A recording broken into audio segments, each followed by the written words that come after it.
no es redondo, si es medio ovalado. Y se me está deformando la chapa. Significa que en mi cálculo no consideré, no verifiqué bien mi chapa. Si se está deformando, ¿qué está pasando? Se está alcanzando la fluencia del material en algún punto hasta que se provoque la rotura. ¿Y qué rotura se puede producir? Y rotura por tracción o rotura por el corte. Habrá que ver después por qué se rompe. ¿Se entiende? Ahora, si yo veo que el elemento estructural está bien, la chapa la veo bien, pero miro que en el nudo hay un corrimiento, porque lo veo por un tema de mancha, de suciedad, de pintura, de óxido, lo que fuese, que la chapa se movió de su lugar.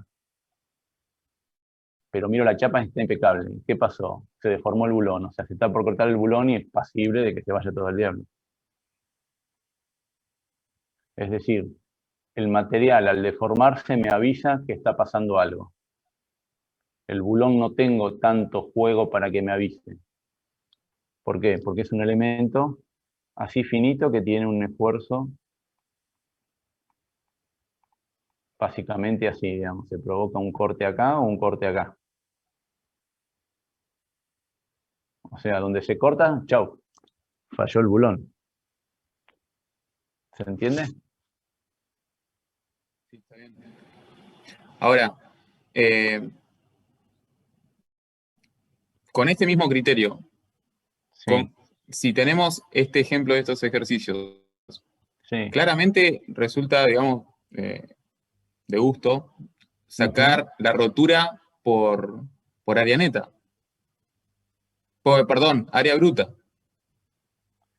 Totalmente. El tema es si vos soldás, tu área Claro, bruta puede pasa ser a que la ser soldadura igual. se la banque y se me Bueno, termine rompiendo la barra. exacto. O sea, a ver, si vos no tenés agujero a descontar, y es lógico que entre fluencia en el área bruta y rotura en el área neta o efectiva, y va a fallar por ese lado. ¿Por qué? Salvo que tengas un acero, bueno, pero no importa, porque es directamente proporcional. O sea, Proporcional al próximo cálculo, a la próxima rotura. no, no. Si aumento la rotura, quise decir, si aumento mucho la fluencia o la calidad del acero, me aumenta la resistencia. Pero así como aumento la tensión de rotura, me va a aumentar la defluencia. Con lo cual es proporcional. ¿Sí? Siempre te va a fallar por área efectiva que por área bruta. ¿Está claro? Siempre va a ser así. Ahora, cuando tenés soldadura, ¿sí? Tu área neta es igual a tu área bruta.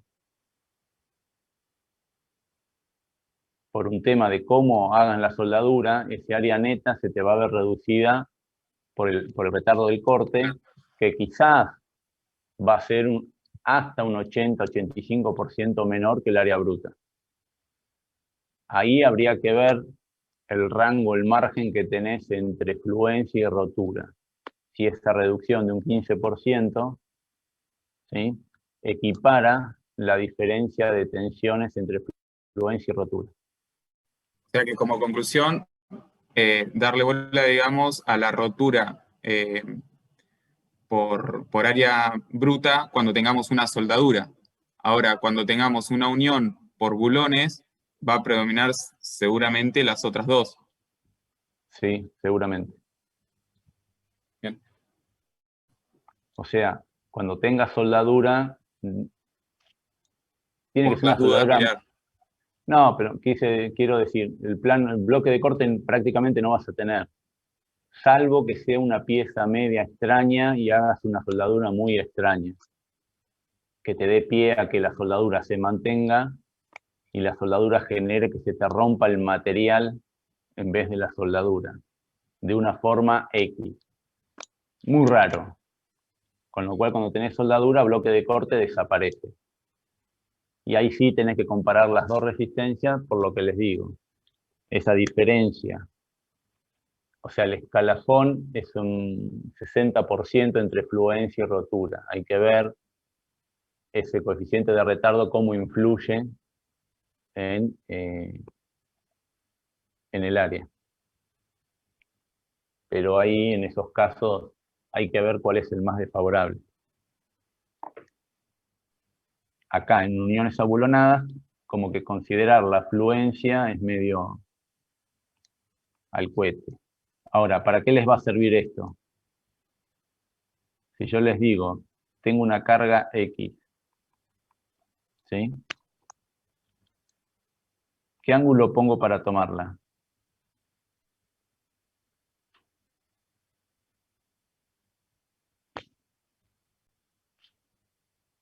Lamentablemente, el único que me da el área bruta, ¿sí?, es analizando la fluencia del material.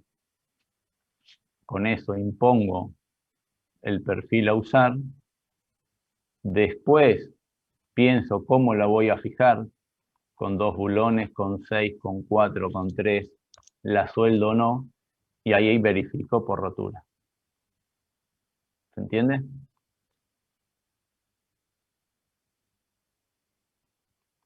No, ahí no te puedo decir. Y yo tengo un pórtico X, tengo un aparejo en un taller mecánico, ¿sí?, con las cadenitas, todo muy lindo, un aparejo de 500 kilos. Yo te digo, bueno, lo tengo que agarrar al dintel este, o al pórtico, lo que sea. ¿Con qué barra lo agarro?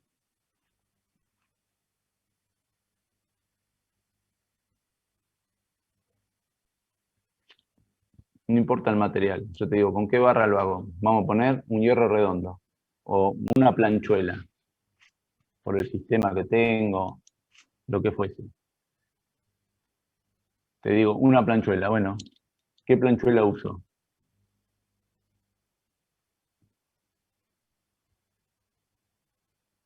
La que más área tenga. No. ¿Y cómo la sacás?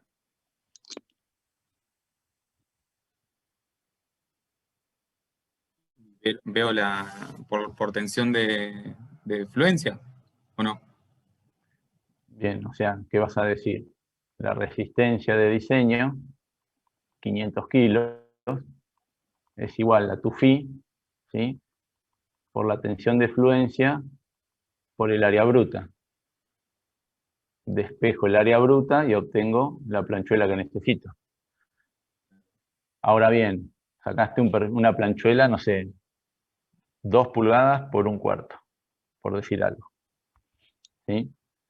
Ahora, ¿y cómo la vas a agarrar? Ah, y yo a la planchuela esa en el punto le voy a hacer un agujero por donde voy a pasar un grillete que agarro el aparejo. Bueno, entonces, ahora cuando verifique estos 500 kilos y este ángulo, mi área bruta Estoy reduciendo el área era bruta. esta, y bueno, yo ahora tengo un área neta, va a ser igual el área bruta menos el diámetro del agujero que le dejé. Como está en el centro, no hay retardo, entonces el área neta es igual al área efectiva, y ahí verifico mi resistencia de diseño con el phi 0,75, la tensión de retura por el área efectiva. ¿Qué verifico? Saco esta resistencia y esta resistencia la comparo con esta. Entonces con eso veré si da ¿Cuál menor o te mayor a predomina? 500 kilos. Si me da menor a 500 kilos, y debería aumentar este área para que cuando le haga el agujero me resista los 500 kilos. Y ahí debería verificar después el bloque de corte. ¿Cómo se va a romper? Y se va a cortar acá. Va a ser fluencia por corte o rotura por corte. No creo que tengan detracción, digamos. Si les da rotura por corte, yo subiría el agujero para que se corte acá y acá, ¿sí? Entonces sería por rotura por tracción, que en definitiva, ¿qué sería? La resistencia de diseño obtenida por rotura en el área efectiva. O sea, ahí ustedes ven con esas 3 fórmulas cómo me sirven. Una para darme pie a la otra, y con una calculo, predimensiono, y con la otra hago el ajuste fino. Y hay una realidad, ustedes cuando estén haciendo una estimación, una cotización, ustedes no tienen definidas las uniones. Como eso lleva muchísimo tiempo, cuando ustedes calculen, ¿sí? ¿Qué van a hacer? Van a calcular con el área con la afluencia en el área bruta, van a sacar una estimación en kilos, y después podrán decir, bueno, estimo un porcentaje más o en menos que voy a necesitar de área. Y le pongo que voy a tener un 10% en kilos para la ejecución de las uniones. Y bueno, después me tengo que manejar con ese presupuesto. Cuando me den la hora me pongo a calcular y empiezo a hacer el ajuste fino a ver si, bueno, puse un perfil X. Listo, ese perfil, ¿cómo lo agarro? Así. ¿Y me verifica? Bien. ¿No verifica? Y empiezo a buscarle la vuelta para que verifique porque es lo que coticé. ¿Se entiende? Bien. Profe, ¿Alguna pregunta? ¿puedo hacer 2 preguntas sobre los ejercicios? Sí, ¿me das 2 minutos que prendo la luz? Dale.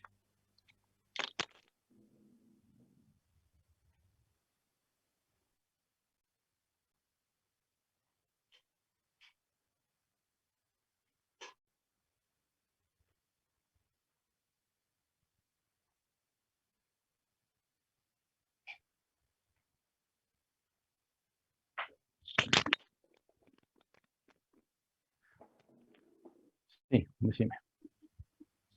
Sí, ahí bueno, ya estaba compartiendo y lo sacó, porque ahí estaba la tabla del perfil L y mi duda era cuál de las dos distancias al centroide había que usar, porque si no me equivoco, el grupo que compartió usó el de 5 y también estaba la otra distancia, entonces quería saber eso, por ahí me lo Yo creo explica. que en el ejercicio es ya las desiguales, Sí, es así, un L, sí, es un L. sí, Entonces vos lo que tenés que buscar, el X raya, es la distancia del baricentro al plano que transmite el esfuerzo. Es decir, si yo tengo mi chapa acá abajo, mi chapa o mi punto de fijación, ¿sí? La distancia es esta, del plano que está transmitiendo el esfuerzo al baricentro. claro, listo. Si estuvieses tomada de este lado, y tu distancia hubiese sido de acá a acá. Perfecto. Yo tengo una consulta con eso. ¿Sí? Ah, ibas a preguntar otra, Cristian, disculpa. Sí, la otra pregunta es, como para quedarme, o sea, para cerrar, el primer ejercicio eran 2 planchuelas. Sí. El grupo que presentó había propuesto, creo que no sé si eran 2 fallas. Cuando vos haces 2 fallas, una rompe la planchuela superior y con la otra falla rompe la inferior. Para los cálculos del área neta y del área bruta, tenés que utilizar el espesor de la que rompe, o sea, del caso que estás analizando, no de las dos juntas, ¿no? No, Para no, no. saber. Listo. No, no. Analizás el caso. O Claro, sea, sí, sí, sí.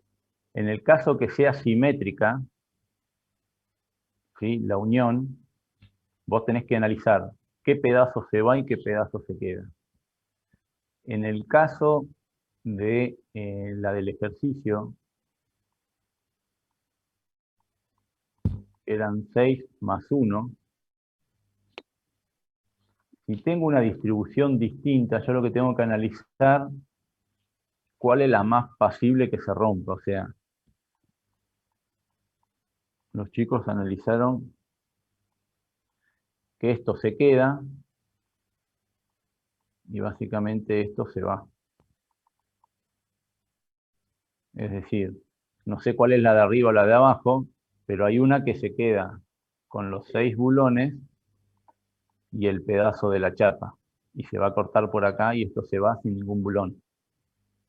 O puede ser, En realidad son 8, hay 2 más en el medio.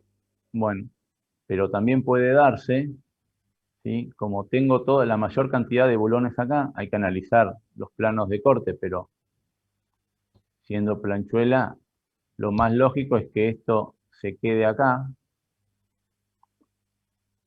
y que la que se vaya sea esta planchuela acá. Claro, sí, entonces en cada caso vas a usar el espesor que corresponde. Exacto. Esa era mi pregunta. Sí, sí. Y en este caso eran dos espesores diferentes y 2 materiales diferentes. Pero ¿qué pasa si fueran Ah, los 2 espesores iguales y el mismo material? Directamente calculo, voy de cabeza a calcular el caso. esta situación que te acabo de marcar, tenés dos Sí, posibilidades de falla. claro, A igual material y a iguales espesores, uso el verde. yo haría las dos y veo cuál de las dos es la que me va a dar menor resistencia. Sí, A priori, si vos me decís, esta distancia es menor que esta más esta. claro. Con lo cual, para mí falla por acá y no por acá. Pero habría que hacerlo igual, por ejemplo, si nos toma otro Y ejercicio, estamos, o sea, habría que hacerlo igual, si fuera ese el caso. Se hace igual en los dos casos. Esa es en mi... realidad tenés que estar muy seguro que es uno u otro para Mm, excluirlo. Acá estamos muy al límite. Yo haría la cuenta y me quedo tranquilo. listo, está bien, Si vos perfecto. estás súper seguro, me decís, no, con esto estoy segurísimo que, vuelvo a insistir, agarrás, hacés dos cuentas y decís, esto más esto da 5, esta da 4, listo, esto es igual, no tengo mucho que más que contar, Claro, justificado de por qué adopto esta y listo. Ahora, listo. si vos no me justificás por qué elegís una y descartaste esta, a ver, porque yo sé que puede pasar y la veo y como quien dice te estoy auditando, ¿se entiende? Sí, A ver, vos podés haber calculado esta sin justificar nada y lo asumiste. Mañana se te falló la unión, en vez de romperse acá, se rompió acá, ¿sí? Hubo una lesión de vida, ¿sí? No que sea fallecimiento, pero, no sé, una amputación o lo que fuese. Se manda un perito y yo empiezo a mirar y bueno, yo miro qué es lo que verificaste. Y vos verificaste esto. ¿Y por qué no verificaste esta? No lo claro. pusiste, estabas seguro, bueno, listo, le pifiaste vos en el cálculo. Entonces Pues, ahora, vos asumís esta, justificame acá abajo porque la asumís y descartás otra posibilidad. buenísimo. Suficiente para mí. ¿Está claro? Esas Sí, sí. son cosas que tiene el diseño y el cálculo de la estructura, chicos. Ustedes asumen cómo va a funcionar la estructura y dónde puede fallar. Si lo asumí mal y obvié un punto más débil, y bueno, la embarré feo. ¿Está? Joya, profe, muchas gracias. Esas eran las consultas. Bien. Bueno, ¿alguna pregunta más, chicos? Sí, profe, yo tenía otra consulta. ¿Puede poner la pizarra, por favor? ¿Cómo no?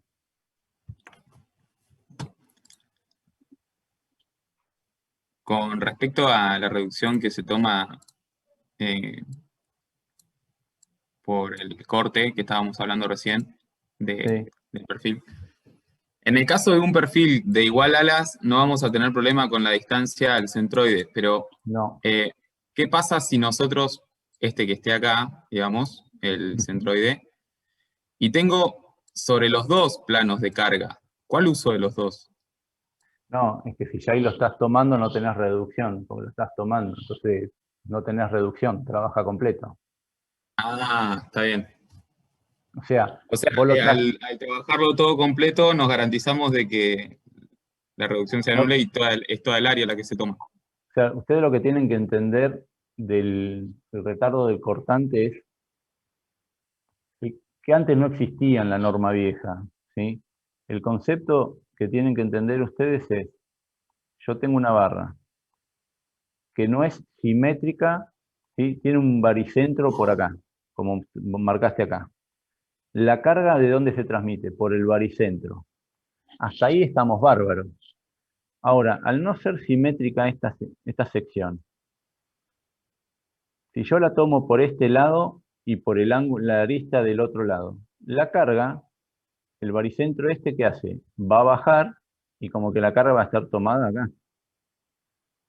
Entonces vos decís, ¿y pero qué pasa con todo este ala? Aparece el retardo. Entonces como que efectivamente esa excentricidad empieza a permitirme que el perfil trabaje área completa a una distancia L. Por eso el U, ¿a qué es igual? 1 menos X rayas sobre L. ¿Se entiende? Sí, ahí entendí eso. Si No, ustedes... no podía ver cómo funcionaba bien eso, digamos. No, no está bien. Si ustedes sueldan acá, sueldo acá y sueldo acá, y la carga va a estar de vuelta en el baricentro. Empieza a haber después un efecto medio torsor porque está tirando desde fuera de un plano, pero en definitiva estoy tomando las tres caras, entonces acá no hay retardo del cortante. ¿Se entiende? Claro. Sí, sí. Estoy tirando, como quien dice, en forma pareja. ¿Eh? Jorge, ahí hablando de esto, en la teoría dice algo que no entiendo de esto. ¿Te puedo compartir un cachito? Sí, por favor. Y si encuentran eso del 0,285, así lo vemos también. Sí, yo ya lo... Acá Bueno. dice como que toma el máximo, por ejemplo en este, que es parecido al ejemplo que teníamos, de estas dos distancias, pero esta no sería la distancia del plano de unión, ¿o no? No, eso debe haber quedado mal la línea, chicos.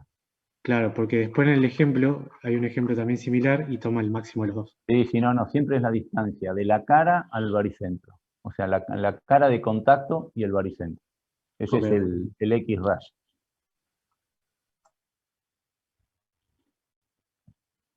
¿Quién tenía? Yo encontré lo del 0,85, lo busqué también en el CIRSA por las dudas. A ver, compartilo si lo... Bueno, Porque hay casos que, condiciones a veces que pone el CIRSO que uno las asume o no las asume, porque también uno tiene que optimizar el cálculo. Entonces, por ahí a veces uno los deja sacar, pasar.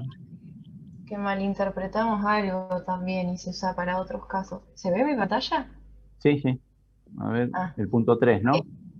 claro, arriba viene hablando de la, porque esto salía del U que hablábamos hoy en el ejercicio 1, Sí. y viene hablando de eso y después hace esta aclaración. A ver. Para elementos planos cortos fraccionados, como chapas de números. La sección meta computable no debe superar.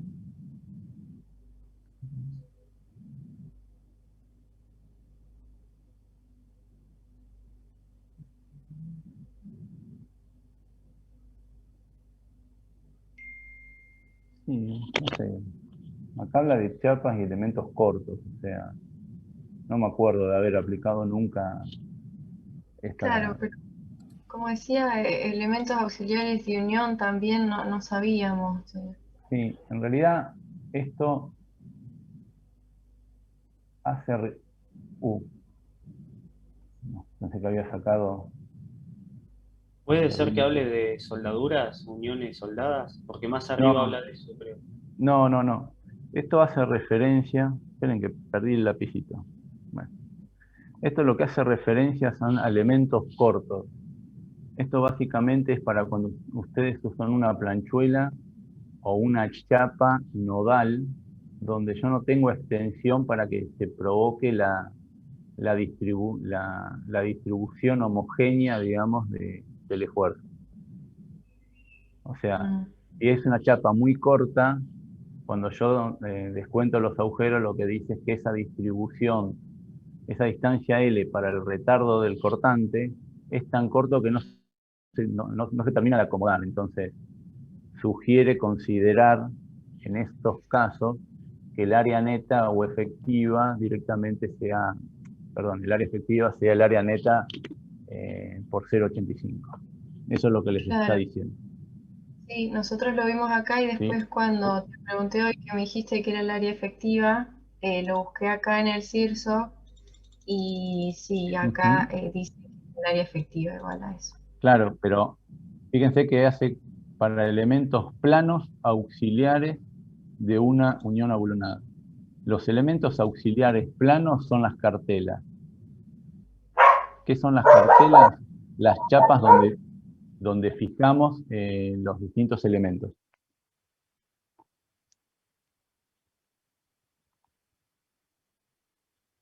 ¿Sí? Perdí el lapicito, no sé dónde fue a parar. Bien, joya. ¿Sí? Pero es eso el 0,85. Ahí está. Volvimos. Cuando yo tengo el elemento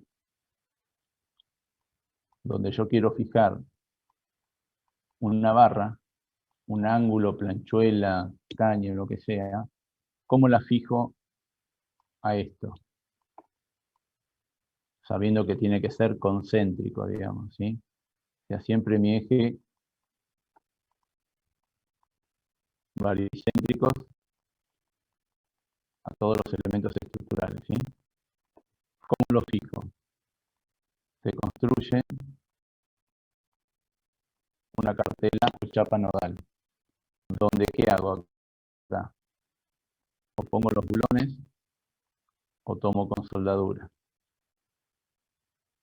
Como esto tiene una distribución, que ahora lo vamos a ver, ¿sí? Donde tengo un área que supuestamente debo verificar atracción,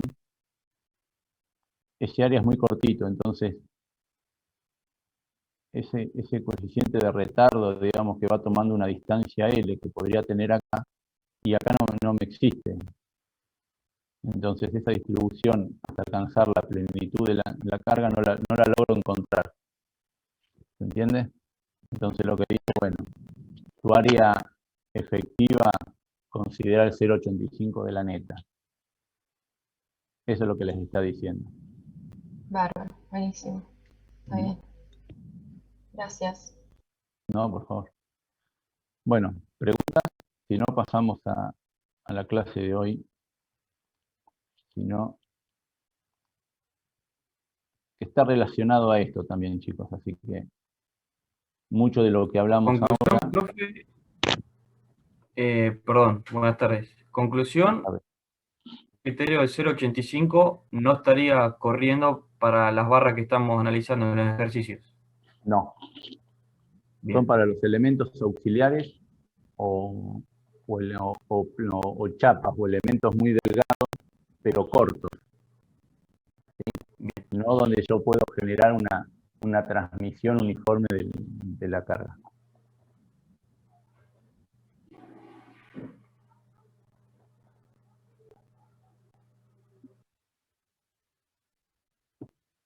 Bueno.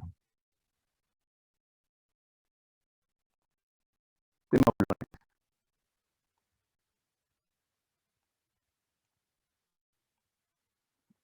¿Están viendo ahí? Sí. Sí. Bueno.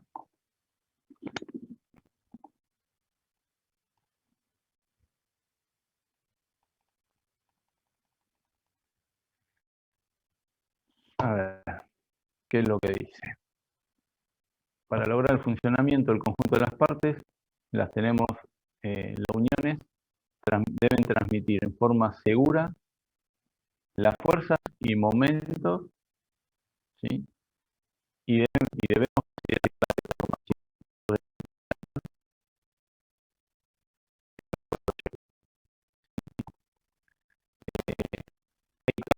los actuales, uno que es la sección J. Está todo lo relacionado a lo que es bulones. Cuando ustedes resuelvan ahora la ejercitación, ustedes tienen que ir poniendo, calculo tal cosa, según CIRSO 301, sección J1.5, 3.7, ¿sí? Vayan contando, digamos, los pasos, vayan referenciándolo siempre a la norma. Esto es condición del examen, ¿sí? De que sepan referenciar, de que fueron y consultaron el capítulo correspondiente y no que le dijeron, che, ¿qué tomaste? 0,6, listo, puse 0,6. La pregunta va a ser, ¿de dónde sacaste el 0,6? Del CIRSO, que el capítulo, creo, la tabla, a ver, lo busco. No. Entonces, siempre referencien, y eso lo van a llevar a su ejercicio profesional, es todo lo que ustedes adopten o impongan, lo tienen que justificar. Adopte un valor, ¿por qué? Y porque me lo dice la sección J tal y tal del 301. Perfecto. Quien se lo audite va a mirar y va a decir, sí, está bien, tomó bien el valor. Adopté 5 bulones. Bueno, lo adoptaste, es un criterio tuyo. ¿Sí? Pero si está en la norma, lo citan. Si toman de un folleto, citan el folleto y lo adjuntan. No, yo tomé la resistencia del bulón este porque lo saqué de un catálogo del proveedor que es un amigo de mi tío que me lo pasó. Espectacular. Ahora, ¿esa tabla sirve para lo que mi cliente va a ir a comprar? No. Entonces yo referencio los valores que adopté a una tabla X. Cuando yo vaya a construir, tengo que tratar de conseguir esa misma resistencia. Y yo diré, ¿y de dónde sacaron esta resistencia? Y de un bulón que lo fabrica exclusivamente Juancito. Y bueno, tendré que ir a comprárselo a Juancito o pedirte, che, mira, cambiame el bulón para algo común y ustedes harán una reingeniería. ¿Está claro? Bien, buenísimo.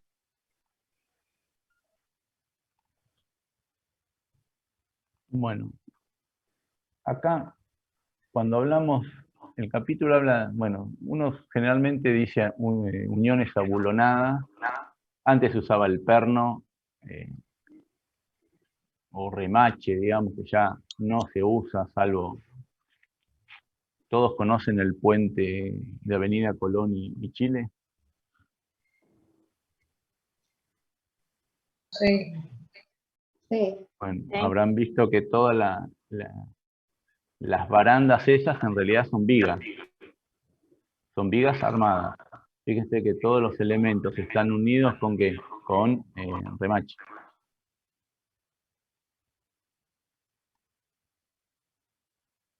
Eso hoy ya no existe, digamos.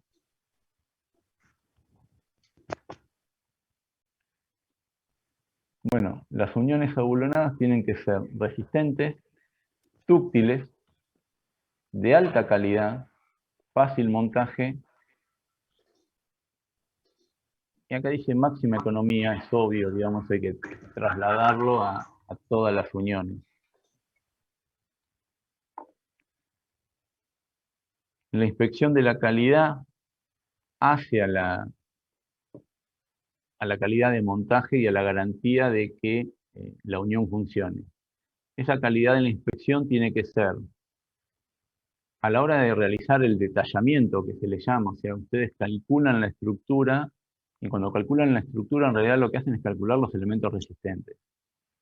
El detallamiento son las uniones, soldadas o abulonadas, lo que fuese. Ese detallamiento requiere muchísimo tiempo y análisis, más para una estructura que no es simétrica o repetitiva, donde tienen muchos tipos de uniones, y ustedes tienen que adoptar un criterio de unificar para reducir esos costos. Quizás en algunos queden sobredimensionadas, pero no importa, lo importante es optimizar tiempos de fabricación y de detallamiento. A veces es preferible tener algo un poquitito sobredimensionado, estoy más tranquilo, pero al fabricante le allano el camino que tiene que cortar todas piezas iguales ¿sí? El agujereado es sistemático y no que a cada una de las piezas tiene que hacerle un agujero distinto, una distancia distinta.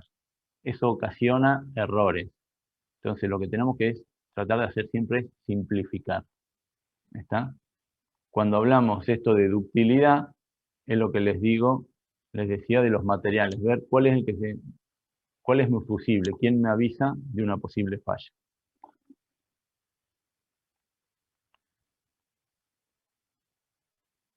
Acá habla de, les menciona, ¿sí?, un tipo de estructura parcialmente restringida o totalmente restringida.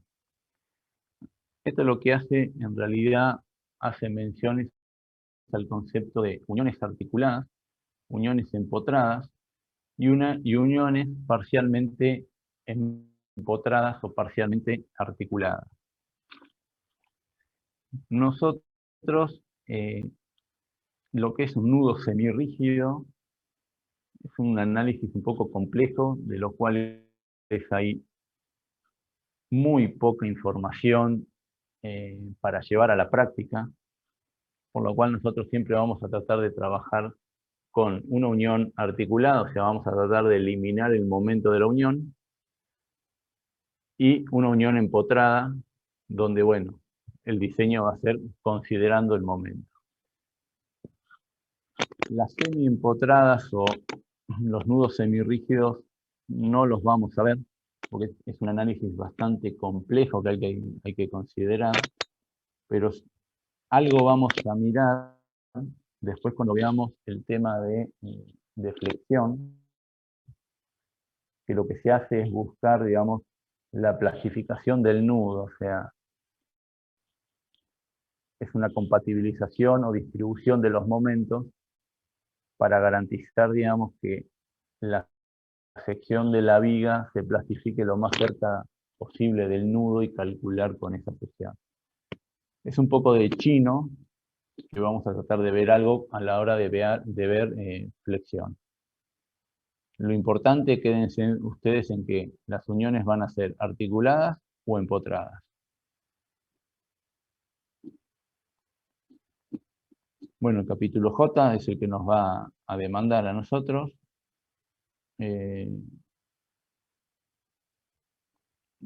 Nota al pie. La mayor parte de las uniones son ejecutadas en taller, usando la soldadura, y las abulonadas generalmente se utilizan en obra. ¿Por qué esto? ¿Qué les parece a ustedes?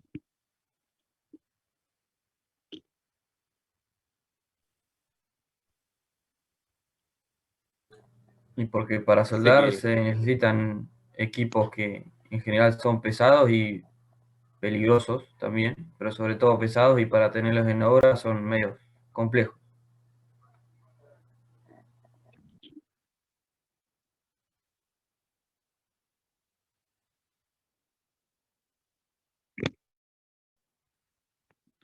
En realidad viene más por la acotación de Geraldine que por la otra, digamos. Porque en los talleres está especificado, o sea, para la soldadura están las condiciones adecuadas.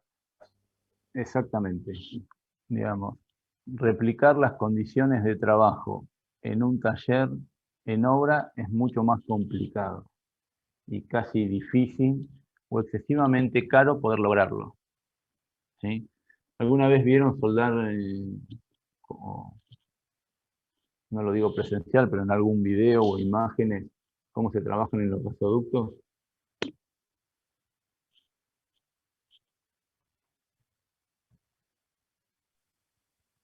No. ¿Nunca vieron? O sea, los gasoductos son todos de soldadura continua que tienen que tener una perfección allá arriba, digamos. O sea, no puede haber ningún tipo de falla, porque justamente son elementos sometidos a presión. Si falla, vuela todo. Entonces, lo que tiene que volar es el caño y no la soldadura. Para poder Tienen lograr los bulones en cada unión, digamos, es como dos aros que sobresalen del diámetro del caño y ahí están abulonados. bueno, esas son bridas, Claro, pero no me para salía. gasoductos gasoductos, bridas, no creo, porque se puede resecar el aro de asiento y vas a tener una pérdida. Ah, Para fluidos, sí. está, Para un oleoducto o un acueducto, sí. está bien. Gasoductos va todo soldado.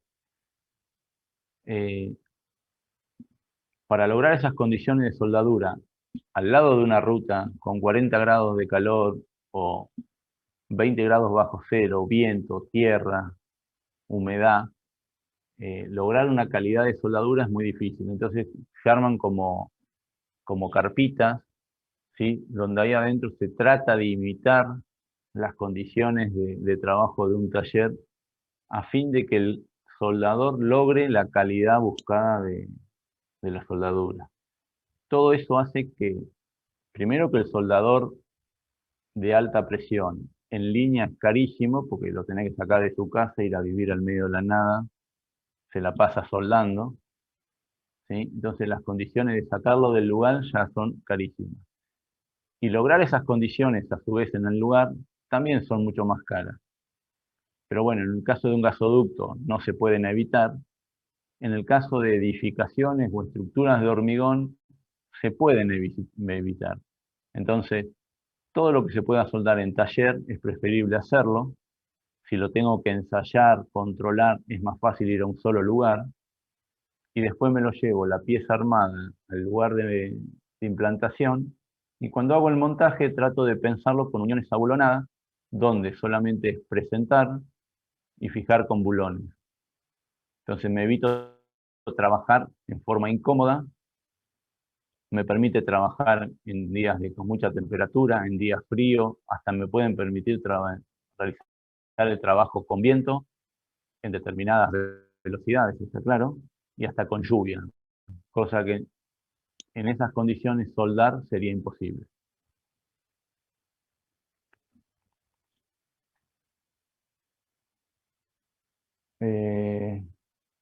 Bueno, obviamente la mano de obra en una bulonada no requiere la especialización para soldar.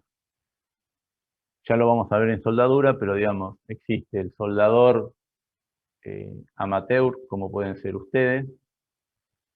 Después tenemos el soldador, el herrero, que hace rejas y a veces se anima a hacer estructura. No es lo mismo soldar una reja que soldar una estructura. Después tenemos el soldador de oficio, y después tenemos el soldador calificado. El soldador calificado rinde exámenes, ¿sí?, prácticos, o sea, ejecuta soldaduras que son ensayadas y en función a eso se lo aprueba o no y se lo califica para realizar determinados tipos de soldaduras. ¿Está? O sea, a veces se rinde para realizar X tipo de soldadura. Pero bueno, eso no viene al caso. Sí hay que tener en cuenta que las uniones abulonadas hay que considerar que tenemos un 10% del peso de la estructura para la confección de esas uniones. Es decir, si ustedes calculan una estructura en cuanto a elemento resistente, resolver esas uniones abulonadas le va a demandar un 10% más de la estructura, entre chapas, cartelas, refuerzos, bulonería. Bueno, lo que es remache no lo vamos a ver. Ahí tienen un poco de historia de cómo se hace, ¿sí? Léanlo. Y vamos a los bulones, pernos o tornillos.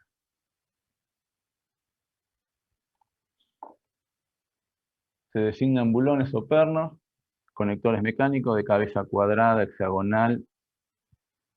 El tornillo tiene cabeza redonda, que sí puede ser tanque, semitanque, trapezoidal, cónica, que está formada por un vástago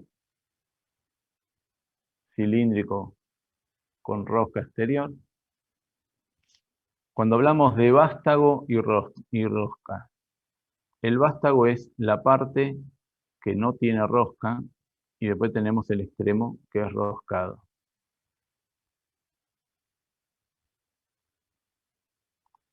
Así por acá.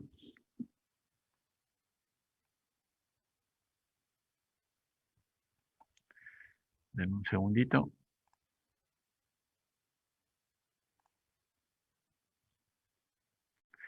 Ah, no, tengo la falla. Bueno, dejémoslos ahí. Creo que más adelante habla un poquitito más de eso. Bueno, ¿qué es lo que vamos a ver puntualmente nosotros? La composición del bulón, cómo elegirlo, las solicitaciones a las que pueden estar sometidos y la resistencia de acuerdo a los estados límites últimos y de servicio. Ahora vamos a ver por qué una cosa y la otra. Lo importante es que ustedes tienen que tener en cuenta cuando hablamos de bulones, básicamente es la cabeza, el vástago, liso, la parte roscada, lo que sería una arandela plana, calibrada o de ajuste, llamada Grover, y lo que es la tuerca.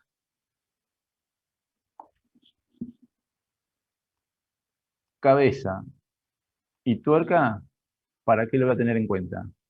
Para la llave,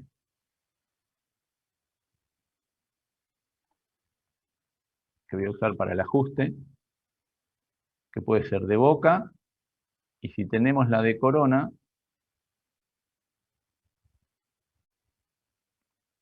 ¿sí?, que viene estriada adentro, o si usamos lo que son las llaves tubo, ¿sí?, que se usan con una rotopercutora. Esto lo tenemos que saber para saber la medida de la llave que vamos a utilizar. El largo del vástago lo tenemos que saber para qué. Va en función del largo de las piezas a unir. ¿Sí? Y la parte roscada siempre es proporcional al vástago, con lo cual, determinando la longitud del vástago, tenemos el área roscada que me da espacio suficiente para alojar una arandela que permite que la tuerca gire sin que me haga girar el tornillo. Y cuando hablamos del vástago, no hablamos solamente de la longitud, sino del diámetro. ¿Estamos?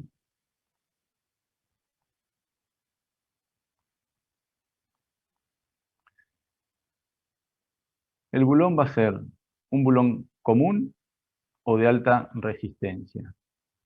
Los comunes son los que ustedes van a la ferretería, los compran y procedencia es NN. O sea, no tienen idea de dónde vienen. No importa, es un bulón común donde la calidad es muy baja y ahí terminó mi historia. Sé que tengo que adoptar un acero X.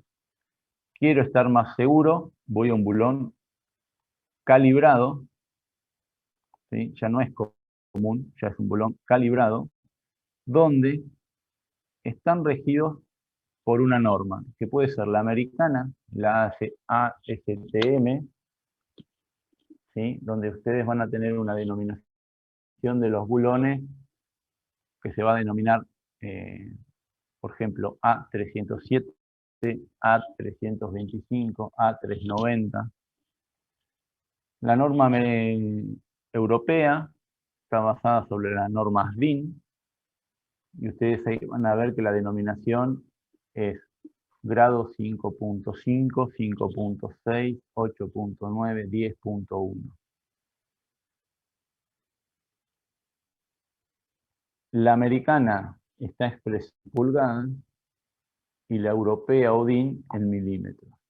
No sé si algunos tiene entiende algo de mecánica. Habrán visto que los autos, depende de la marca, todos los tornillos o elementos roscados están en pulgadas y los autos en Argentina están todos en milímetros.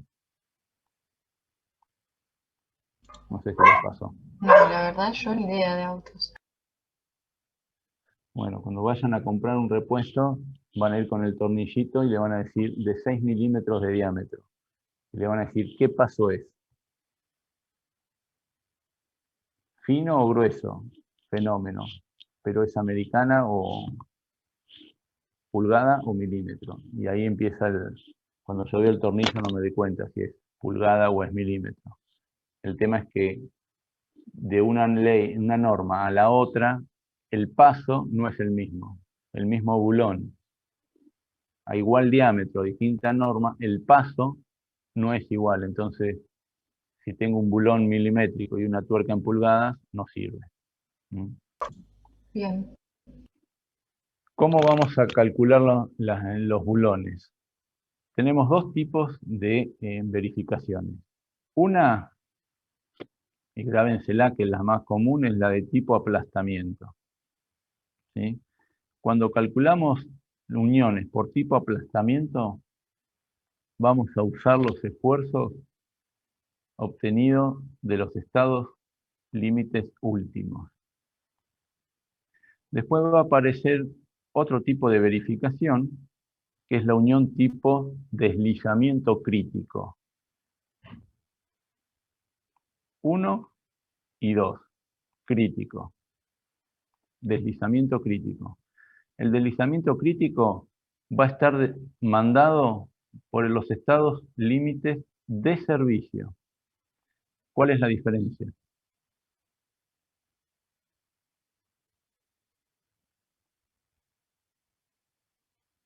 Capítulo 3. Las cargas, si son La mayoradas, diferencia del estado, lo que te provoca. Sí, o sea, acá yo mido resistencia con cargas mayoradas. Bien ahí. Y con los estados límites de servicio, uso las cargas de servicio, o sea, no tienen la mayoración y lo que estoy midiendo es deformaciones. ¿Está? Entonces, cuando yo les pida, verifiquen la unión por deslizamiento crítico, yo tengo que garantizarme que estoy usando las cargas de servicio. Cuando les pido por aplastamiento, tengo que usar las de estados límites últimos. ¿Estamos? Bueno,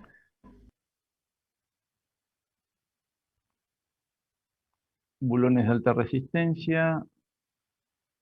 Acá les hablan las calidades.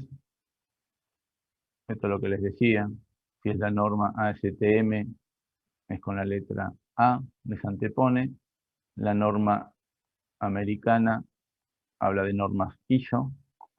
Y acá les pone, acá hace una salvedad, digamos, que está buena contemplarla. Uno por comodidad trabaja siempre con una calidad, digamos, dice, bueno, un bulón de tal calidad resiste tanto, pero bueno, la norma hace una salvedad que está buena considerarla, que a mayor diámetro baja la resistencia. En este otro es al revés. O sea,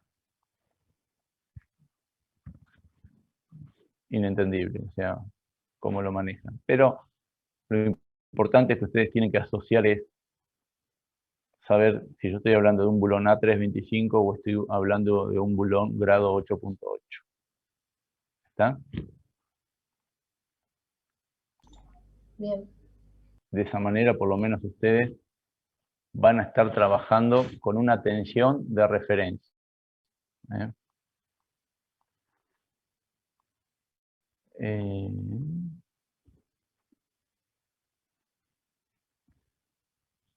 Bueno, la aparición de lo que son bulones de alta resistencia desplazaron el remallado con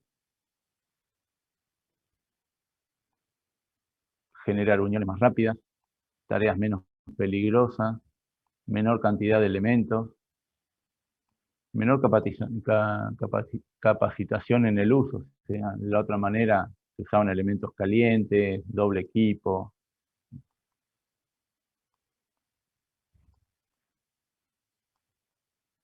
Bueno, acá tenemos los elementos que les decía. La rotopercutora acá, en realidad aparece el tubito, ¿sí? Como si cuando van a la gomería que les cambian las cubiertas. Bueno, lo mismo. Llave corona. Llave de boca. Y no usar llave francesa o inglesa. ¿Por qué? Porque esto empieza a tener juego, y cuando empieza a tener juego, ustedes, la cabeza de los bulones son hexagonales. Cuando yo pongo una llave que no es de la medida correcta, o sea, estas llaves vienen en pulgadas y vienen en milímetros. Entonces, si yo tengo un bulón milimétrico, me va a decir que la distancia de acá a acá, por ejemplo, tiene 14 milímetros. En realidad tiene 13,5, 13,8. Permite que yo una llave que viene denominada como llave número 14, la pueda usar y calza justo. Si yo uso una en pulgadas, tiene un poco de juego, entonces cuando yo coloco la llave, como que queda medio cruzada, y esto hace que se redondeen las esquinas. Entonces, daño el elemento. Eso es lo que pasa con esta llave. Hay que tratar de evitarla.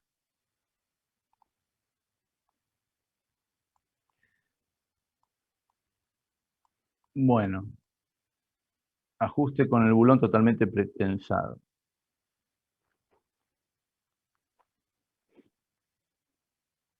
Esto en realidad ¿qué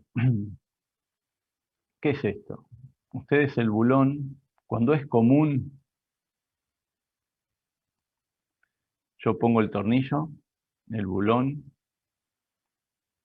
lo hago tope contra un elemento, pongo el otro elemento a unir,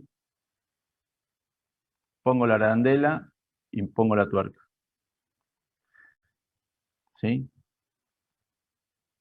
Si agarro una llave de estas, le voy a dar hasta que vea que no puedo más. De acuerdo al diámetro del bulón, ese hasta que no puedo más, puede hacer de que yo lo pase de vuelta, venza la resistencia de ese acero y corte el bulón. ¿Sí? ¿Eso significa que el bulón era malo o yo me pasé de vuelta? Lo más probable es que yo me pasé de vuelta. ¿Por qué? Porque estas llaves que yo utilizo para ajustar posiblemente tengan un brazo que me permitan hacer muchísima fuerza, o sea, fuerza por distancia. A mayor distancia, el momento que le puedo imprimir a este bulón es mayor. Obviamente, un bulón está calculado una calidad de acero para resistir una X fuerza de torsión. ¿Estamos? Entonces, guarda con eso. No hay que apretar hasta reventar, digamos. Se ajusta, llega a un punto y ahí se deja. ¿Cuál es ese punto? Bueno, ahí aparecen lo que son también los llamados bulones con ajuste de pretensado. O el ajuste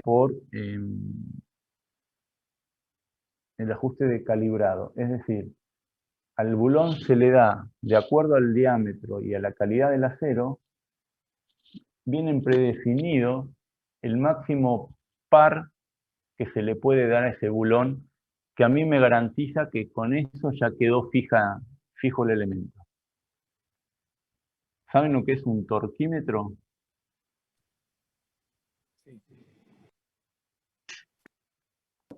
Sí, es una llave para hacer palanca, la cual te da la cantidad justa de fuerza que para no pasarse. Exactamente. Eso se usa mucho en los motores. en el montaje, esos elementos tienen una magnitud mucho mayor, ¿sí? Más que nada por los diámetros de bulones que hay que usar, pero lo que se hace, eso te garantiza de que se ajustó el bulón a la carga necesaria. Puede ser que ustedes sacan el torquímetro, pongan una llave y quizás le puedan dar una vuelta más. Con lo cual, ¿qué les dice eso? Mi ajuste es donde trabó un poco más de fuerza y ahí terminó. ¿Sí? ¿Por qué puede llegar a quedar con juego?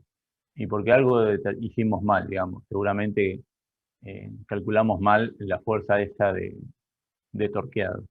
¿Eh? Eso es muy común a veces, que se los exijan en los montajes de uniones abulonadas, de hacer toda una verificación del torqueado de bulones. Lo que se busca con eso es asegurarse de que el montador no usó una llave y se olvidó de ajustar alguno. O sea, ustedes cuando hacen el montaje, ponen el bulón, ponen la arandela, lo ajustan a mano y después le dan con la llave. Cuando una unión tiene 10, 15 bulones, si se saltean el ajuste, que no es, digamos, siempre se va ajustando en forma cruzada, y se va, no es que se ajusta al mango uno y después el otro. Se hace un ajuste hasta un punto y después en forma cruzada se va haciendo el ajuste definitivo. Como eso puede pasar que a veces se olviden el ajuste de alguno y quede alguno suelto, lo que se pide es el torqueado de cada uno de los bulones. Se usa este elemento y una vez que está hecho el torqueado se lo pinta, se lo identifica de una manera para saber que el proceso fue ejecutado. Ese proceso se puede usar con un torquímetro o se pueden usar elementos calibrados que nos garanticen con el ajuste manual que se alcanzó ese torque. Bueno, acá les habla de arandelas que tienen como unos dientitos que cuando se alcanza el torque patinan. Después hay unos, a ver si están acá, son unos bulones que vienen con un vástago debilitado. Obviamente requieren el elemento, esta pieza es una pieza especial, digamos que cuando ajusta la tuerca, gira, digamos, la parte de afuera gira con la tuerca y la parte de adentro fija la cabeza del bulón.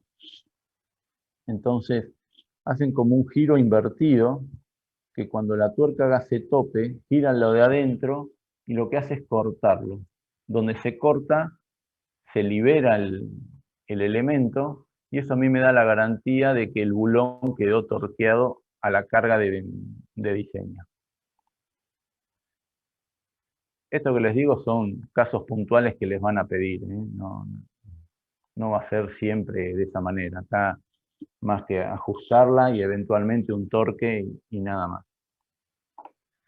Bueno, acá tienen las secciones donde vamos a caer para el cálculo de las uniones. ¿Sí? Y lo que les decía, las uniones van a ser tipo aplastamiento, ¿sí? Que lo que se hace es verificar el esfuerzo que se produce sobre el vástago del bulón provocando el corte. ¿Sí? Si yo tengo el vástago, tengo una fuerza que va a querer cortarlo. También puedo diseñar a tracción el bulón, ¿sí? Depende cómo esté ubicado el bulón respecto del esfuerzo actuante.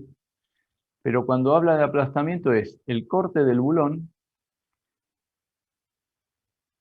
que se provoca porque tengo un elemento acá arriba y tengo un elemento acá abajo. Ese esfuerzo de cortante lo que hace es aplastar el bulón contra el agujero de la chapa, y ese aplastamiento es lo que aparece, lo que termina denominando el tipo de unión, que es aplastamiento. ¿Sí? Se provoca, yo tengo el agujero, y al tener el bulón adentro, cuando tiro de esta chapa y tiro de un elemento de abajo, o si estaba fijo abajo, el bulón hace contacto en esta cara y lo que empieza a hacer es abollar o a tensionar este sector de la chapa. Entonces, o falla el bulón o falla la chapa. La idea es que no falle el bulón y verifico el aplastamiento de la chapa acá. ¿Sí? Y la otra es la de deslizamiento crítico, que, como lo dice el nombre, busca evitar la patinada entre un elemento y el otro. Esto básicamente se utiliza donde el desplazamiento de la unión no debería estar permitida. Con la unión por aplastamiento se puede considerar que este agujero no sea exacto, sea ovalado, se puede permitir un movimiento, por el aplastamiento de la chapa y no va a tener ninguna repercusión negativa en mi estructura. Ahora, hay fijaciones en las cuales ese desplazamiento puede ser perjudicial para mi estructura. Básicamente esto se utiliza en las bases de los puentes, equipos, ¿sí?, que están fijados a una cañería, que si se provoca un desplazamiento pueden generar pérdidas, pueden generar fugas, que se descalce una cañería, ¿sí? Ahora bien, ¿cuál es la condición que dijimos recién? En aplastamiento verifico con estados límites últimos y la de deslizamiento crítico con estados límites de servicio. Pero la norma dice, cuando calculan uniones por deslizamiento crítico, igualmente tienen que verificarla por aplastamiento. ¿Por qué? Porque si falla esa unión, o sea, se desliza, la forma en que va a pasar a trabajar es por aplastamiento.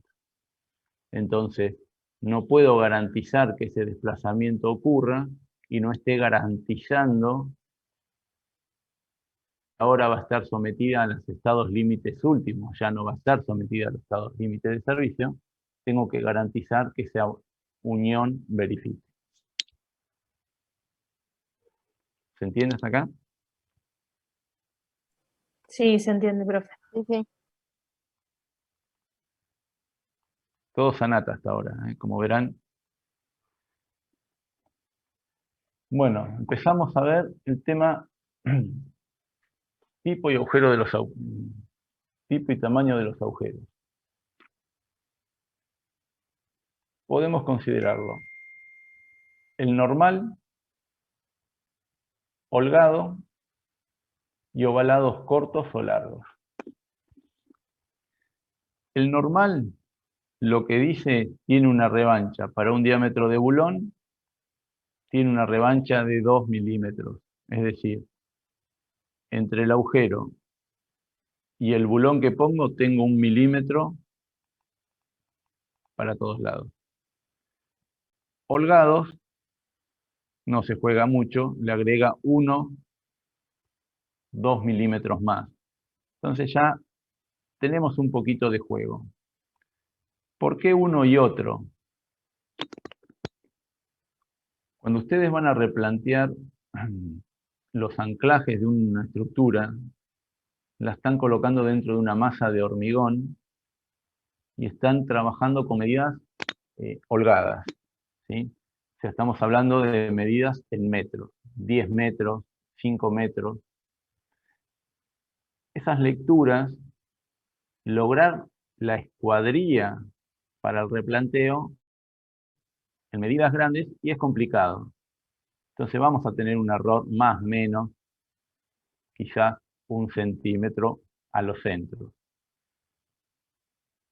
La fabricación es toda en milímetros. Estamos hablando de un agujero de un bulón de 10 milímetros, más o menos. Si el bulón tiene, vamos a hablar de 14, el agujero llega a tener 18 milímetros. O sea, estamos hablando de más o menos, no 4 milímetros, sino que estamos hablando de más o menos 2 milímetros para un lado o para el otro. yo les estoy diciendo que tenemos un error de más o menos 10 milímetros, o sea, 1 centímetro en un replanteo. Entonces, estamos complicados si vamos a esta situación. Entonces, determinadas estructuras o exigencias en los controles de montaje y fabricación, eso ahora lo vamos a ver, y jugarme a un agujero tan justito va a implicar que quizás reniegue mucho en obra. Si mi exigencia en el control, tanto en la ingeniería del detallamiento como en la calidad de fabricación, puedo jugarme ahí. Donde la calidad de control no es tan buena, y yo me iría a esta otra.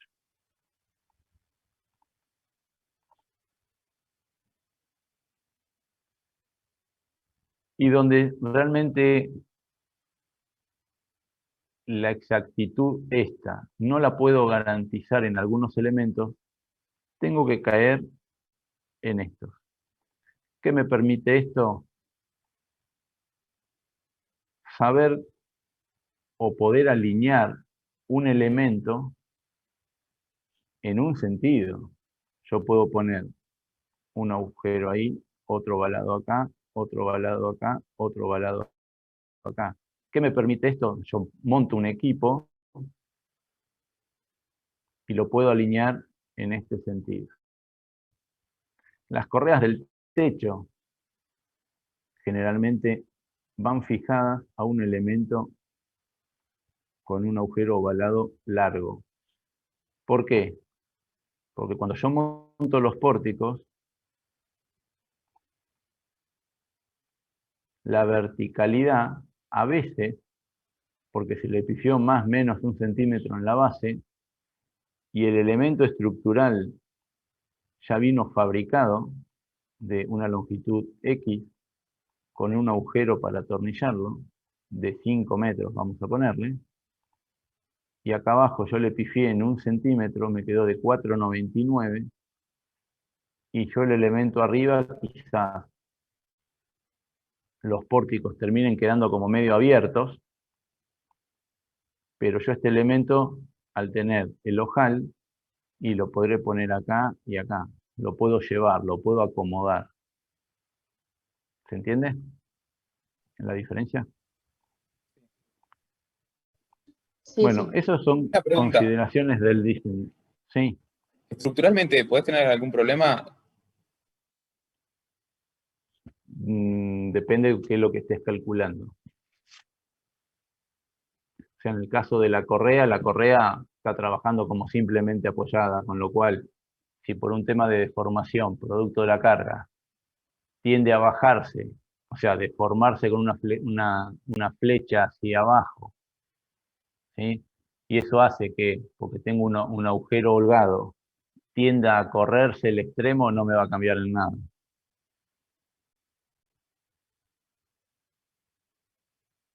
Ahora, si yo lo que estoy pensando en que ese elemento tiene que resistir un empuje producto de la carga de viento horizontal, si cada vez que me pega el viento, la correa se me va a estar desplazando, se me deforma todo para un lado y no está cumpliendo la función. Ahora bien, cuando tengo estos agujeros ovalados, yo debería precalcular para evitar el desplazamiento, ¿sí? Como una unión a deslizamiento crítico, y después la verifico aplastamiento. Entonces, primero trato de garantizar que no se provoque el desplazamiento. Si por X motivo falló algo, no apreté bien el bulón, lo que fuese, se desliza, se va a deformar, se va a correr, pero después va a tener un tope y va a trabajar aplastamiento. Ahora, ¿cuánto le voy a dejar yo que se corra? Y fíjense que está tabulado. Para un bulón de 14, ¿sí? El agujero es de 16, y le estoy dejando 6 milímetros para que se pueda correr. O sea, tampoco es que le estoy dejando el agujero. ¿Se entiende? ¿Ven la diferencia? O sea, por ejemplo, deja los 16 al de 14 a 35. Bueno, prácticamente me deja poner 2 bulones en la misma ranura. Es menos, 35. Está bien. 28, 35, me entran 2. Ese es el juego que yo puedo tener que se desplace. Si no quiero que se desplace y el bulón cae acá, tengo que poner arandela y calcularlo como deslizamiento crítico. ¿Está?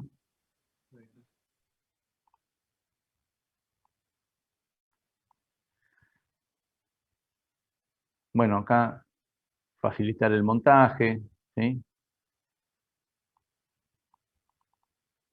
En agujeros holgados no puede usarse en uniones por aplastamiento, porque es obvio, porque el bulón en realidad está en el medio de la nada, no está aplastándose para en ningún lado.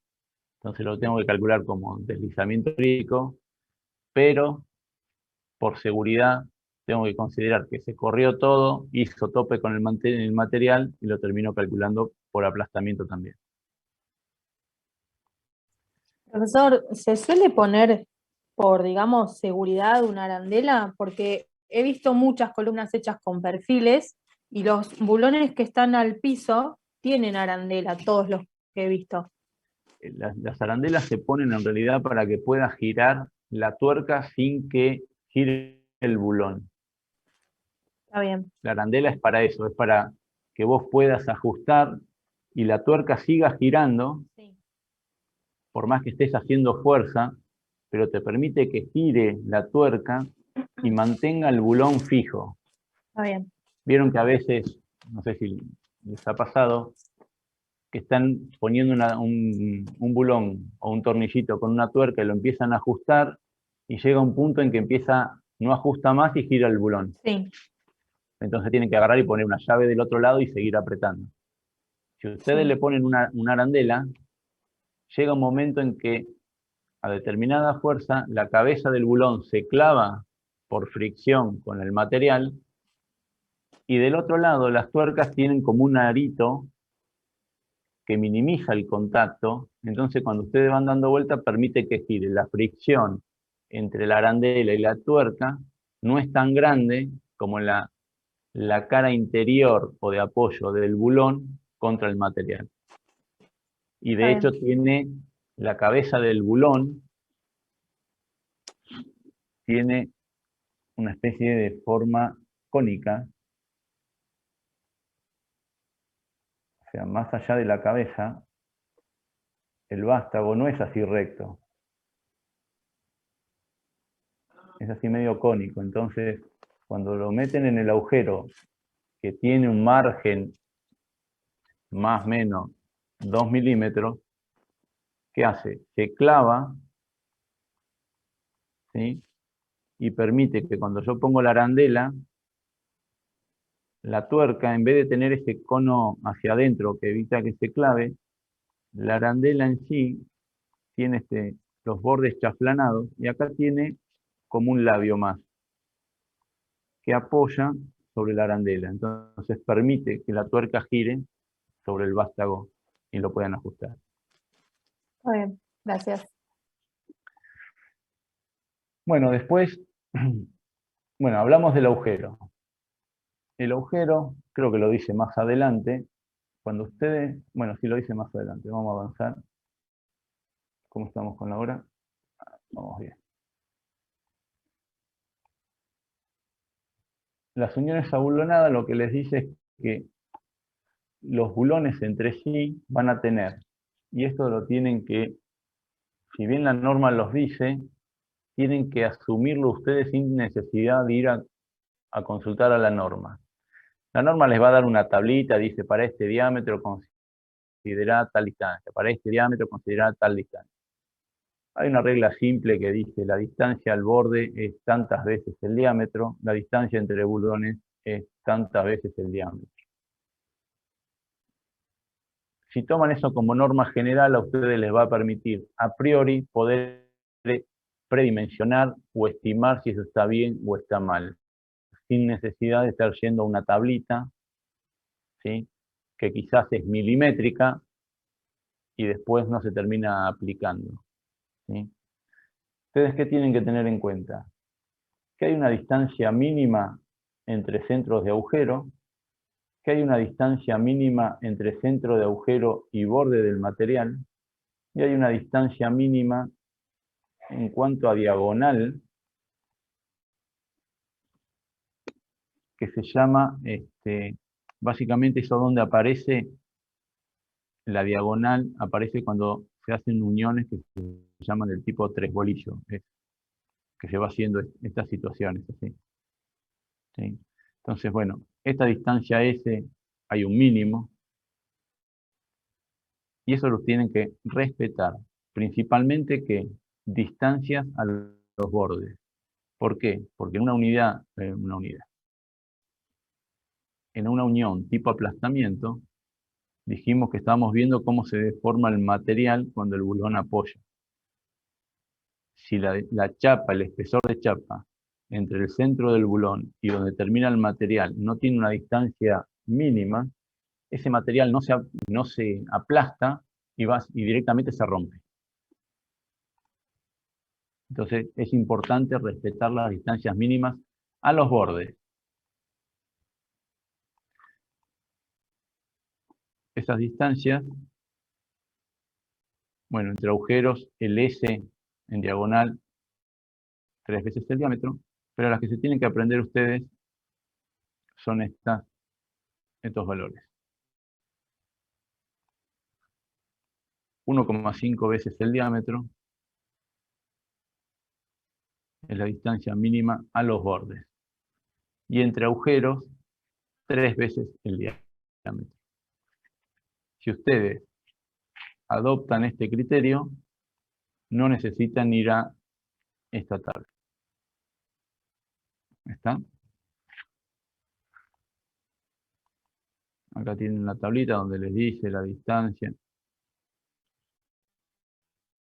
Es más fácil acordarse una regla en función al diámetro que utilizo de que estar buscando en una tabla. Separación máxima, ¿sí? Conviene de no ponerlo más allá de 150 milímetros. Si consideramos estas relaciones de 10 veces el espesor, 12 veces, es más fácil que estar acordándose de estos 150. ¿Por qué? Porque este fijo de 150